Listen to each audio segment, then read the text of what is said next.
মোংলা পৌর এলাকার শাপলা চত্বরের ফেন্সি কমপ্লেক্স ভবনের তৃতীয় তলায় আগুন লাগার ঘটনা ঘটে। রোববার দুপুর 3:15টায় বৈদ্যুতিক শর্ট সার্কিটের কারণে আগুনের সূত্রপাত হয়। এই সময় কারখানায় থাকা শ্রমিকরা দ্রুত লোকজনকে সাথে নিয়ে পানি দিয়ে আগুন নিয়ন্ত্রণে আনায় কোনো হতাহতের ঘটনা ঘটেনি। বৈদ্যুতিক শর্ট সার্কিটের কারণে এই আগুনের সূত্রপাত বলে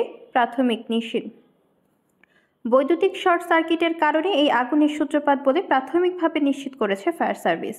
তবে অল্পের জন্য রক্ষা পেয়েছে ভবনের দ্বিতীয় তলায় থাকা রাষ্ট্রায়ত্ত রূপালী ব্যাংক।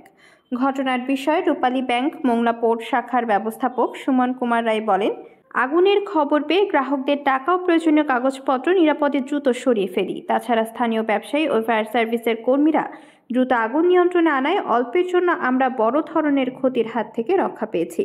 অপরদিকে বেলা 12টায় ফকিরহাট উপজেলার খাজুরা এলাকায় রূপসা পাম্পের পাশে কয়লার ফ্যাক্টরিতে আগুন লাগে, যে ফ্যাক্টরিতে বিভিন্ন ধরনের কাঠ দিয়ে কয়লা তৈরি করে দেশের বিভিন্ন স্থানে বিক্রয় করা হয়।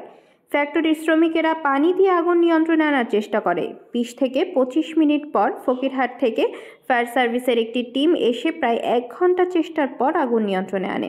স্থানীয় রুস্তম হাওলাদার জানান, যতদূর জানি কয়লা ফ্যাক্টরি মালিকের বাড়ি রূপসা এলাকায়। ফ্যাক্টরির ছাউনি ছিল গোলপাতার। আগুন লাগার সাথে সাথে স্থানীয়রা পানি দিয়ে আগুন নেভানোর চেষ্টা করে। কিছুক্ষণ পর ফায়ার সার্ভিস এসে আগুন নিয়ন্ত্রণে আনে। এক লোক কাজ করতেছিল হারুন দর্জি, উপরে আয়রন দিকে লাগছে, কারখানা আটকানো ছিল, মেইন সম্মত লাইন দেওয়া ছিল। আমরা দোকানের সবাই ভিতরে, বাইরে এক লোক বলছে কারখানা আগুন লাগছে। তা আমরা লোকজন সবাই ভিতর থেকে বেরোয় উপরে গেছি, ফায়ার সার্ভিস ফোন দিয়েছি। ফায়ার ফোন দেওয়ার পরে তারপরে আপনার ভিতরে ঢুকে তারপর আগুনগুলো আপনার নিয়ন্ত্রণ করছে। আমাদের ক্ষতিগ্রস্ত আমরা হয়েছি। আমাদের শীতের যত মাল ছিল, বিশেষ করে চাদর, কম্বল এগুলো ছিল, এগুলো আমাদের উপরে গোডাউন ছিল, গোডাউনের ভিতরে সব ক্ষতিগ্রস্ত হয়েছে, উড়ে গেছে, নষ্ট হয়ে গেছে। ফায়ার সার্ভিসের প্রচেষ্টায়, এলাকায় ব্যবসায়ীদের প্রচেষ্টায় আগুন আলহামদুলিল্লাহ অনেকটা নিয়ন্ত্রণ আছে। আমাদের ধারণা নিউজটা ছিল এমন যে ব্যাংকে লাগছে, রূপালী ব্যাংকে। আসলে ব্যাংকে লাগে নাই, কারণ আগুনটা লাগছে আমরা এখনো কারণ নির্ণয় করতে পারি নাই। আমরা এটা তদন্ত সাপেক্ষে বলতে পারবো এবং আগুনের কারণে পরিমাণ হয়েছে সেটা এখন বলা সম্ভব না। ব্যাংকের কোনো ধরনের ক্ষতি হয় নাই। ব্যাংকের ম্যানেজারের সাথে এইমাত্র কথা বলে আসছি, তাদের ওখানে ধোয়াও যায় না, যেহেতু ব্যাংকের উপরের ফ্লোরে ছিল। আমরা জানি ধোয়া সবসময় উপরের দিকে যায়, নিচে ক্ষয়ক্ষতি হওয়ার, ধোয়া দ্বারা ক্ষয়ক্ষতি হওয়ার উপরে নির্বাপন, আগুন নির্বাপন আমরা অলরেডি ক্লোজ করে ফেলছি। এখন আমরা এখান থেকে আমাদের ক্লোজ করে চলে যাবো আর কি।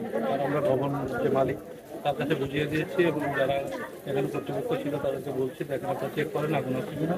আমাদের হেল্প তারা বলছে আর আগুন নেয়, আপনাদের কথা বলতে